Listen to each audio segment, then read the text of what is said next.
Hi everyone, welcome to the session. I have today with me Mr. Ankit Singhal. Sir, welcome on board.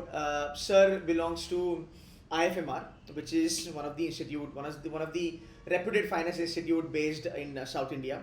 IFMR Chennai, by the way. Sir, in this video, I would love to have a little bit understanding on the finance domain. So guys, ये video पूरा finance level पे चलने वाला है.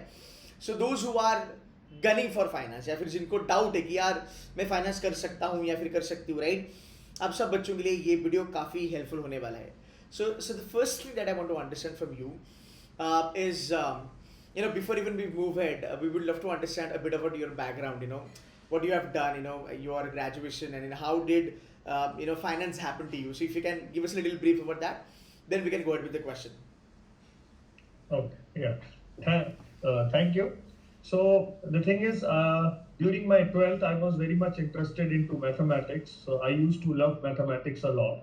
So due to that, my interest got into some undergraduate course in mathematics. So I did the honors mathematics from Ramjas College, Delhi University. Wow. And it was actually entirely theoretical in a sense that we were exposed to different kind of theorems that we actually did in 12th. And we got to know how these things come up later on, so we could understand the rationale behind coming up with those kind of fancy formulas. Okay. And after that, I went to pursue my higher education even in mathematics. So I did masters in mathematics to get a sense of what mathematics after graduation is all about.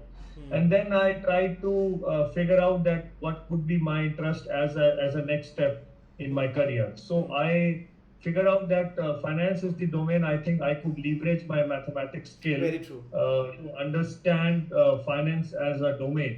So since finance is not only about crunching numbers, you need to know what theory exists. Based on that, you come up with different kind of hypotheses, right? Right. So then I went on my MBA program from Punjab University, Chandigarh, where I was fortunate enough to have my finance professor from University of Massachusetts. So he exposed me a lot of core finance courses like M&A, investment banking, due to which I started loving this domain and I thought of pursuing my career in the area of finance. Oh, fantastic. And after my MBA, I got different corporate jobs like a management trainee in Mahindra Finance and some other corporate companies. Interesting. So I thought that, but I'm not that kind of a guy who would just end up giving loans to the people without my role into the process, right? So I took up an teaching assignment at Lovely Professional University where I taught undergraduates the basic statistics and operational research kind of a course because of my mathematical orientation. Okay. And then I started loving teaching students the statistics and mathematics and all those things. Nice.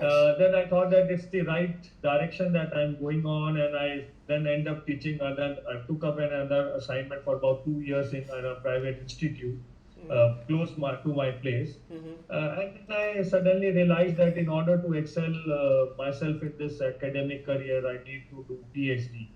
So then I tried different institutes and figured out what faculty does and what are their research areas. So then I got to know a faculty at Shiv Nadar University. They have the School of Management and Entrepreneurship. Okay. So I got to meet Professor Vishwanath there, and his area is family business and all. So I was very much inclined towards how family firms undertake decisions because they have higher skin in the game. So I landed up for my PhD program at Shiv Nadar University, where I did my PhD for about 4 years under the supervision of Professor Vishwanath. And after that, after completing my PhD from Shiv Nadar, I ended up getting a job at IFMR, where I'm teaching finance courses, which includes mergers and acquisition, fixed income securities, foundation of finance, statistics. Okay. So this has been a kind of a roller, I can call it a roller coaster journey, where I was actually looking forward to what to do next. And later on, I figured out my interest of teaching. So from there I have been following this path, and I think I'm actually on the right track, because I think now I am actually made for teaching. Okay, fantastic. So a follow-up question on this is, what are the areas which are important as far as finance is concerned? And anybody who wants to do finance, those areas they should be learning or they should be studying, and they're relatively easy also. Can you name a few areas जहाँ पे बच्चे पढ़ाई भी कर सकते हैं and there is a good chance to get a job also? See, I think to understand finance, one needs to understand the accounting first.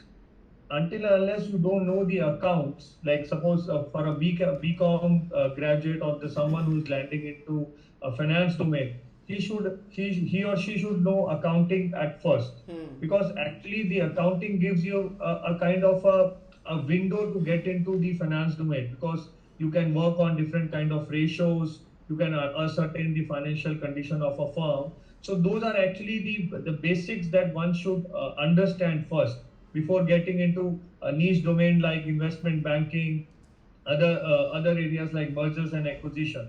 So to my mind, I think accounting is the first step that anyone who is interested to get into finance should do. Okay. After that, you can venture out into different areas of your own interest, because then you get into different domains like mergers and acquisition. You get into fixed income securities. So then you can venture out into different areas.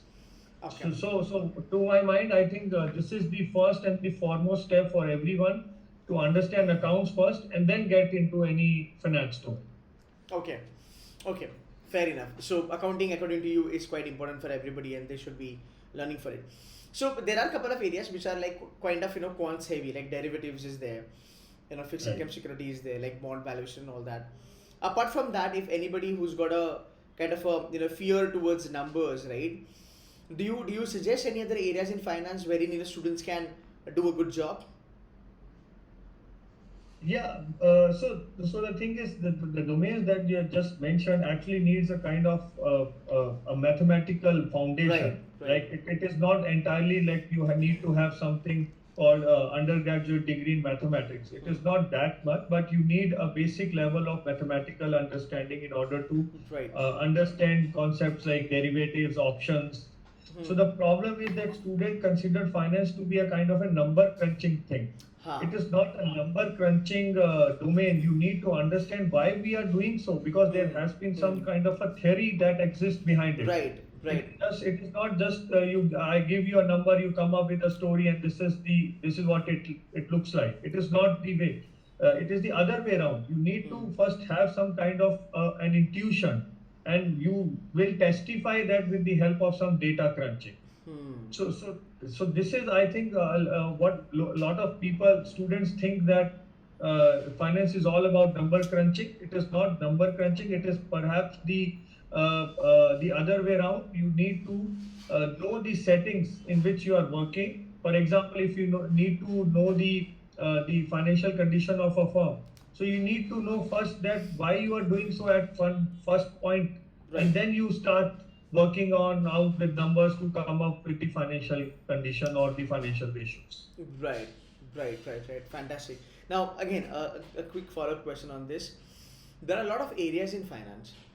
M&A हो गया, derivative हो गया, financial statement analysis हो गया, right? Financial modeling and equity research and so on and so forth, right?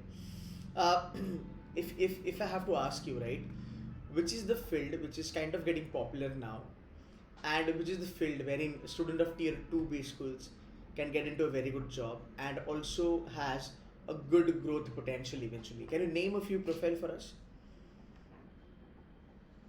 See, the thing is, right now, every company is actually looking for a kind of a starting position like financial analyst job, where they expect an individual to understand the basics of finance, right? After that, you can venture out into different areas. For example, if a candidate hails from a tier 2 business school, he should know. Suppose I want to get into a fintech job. Okay, so what is fintech? What is the objective of fintech? And he should know the whereabouts about that particular job. It is not just you know the job description and you get it. सही You बात है. know the job in or out, so that your vision and the company's mission gets aligned.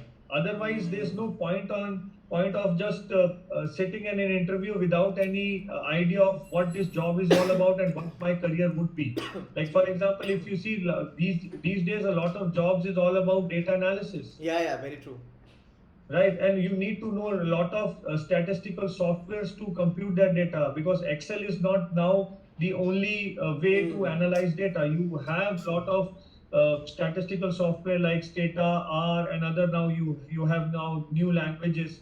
So it's all about the how much skill set you are trying to acquire during your job or during your MBA, so that you end up getting a job of your own desire. Okay, fantastic. So, guys, in a nutshell, if we have to sum up this interview, number one, as sir said, sir is very much qualified to kind of give these answers. So listen to the expert, by the way. So I will do, sir. It's not about number crunching. So even if you're somebody who is having a great fear towards quants, you can still survive in the domain of finance.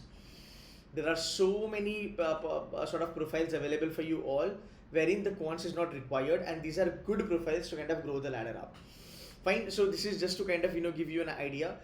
Sir, thank you so very much for giving us your precious time, and I'm very sure this video will help a lot of students out there. Thanks a lot. Thanks a lot, sir. Thank, thank Thank you, sir.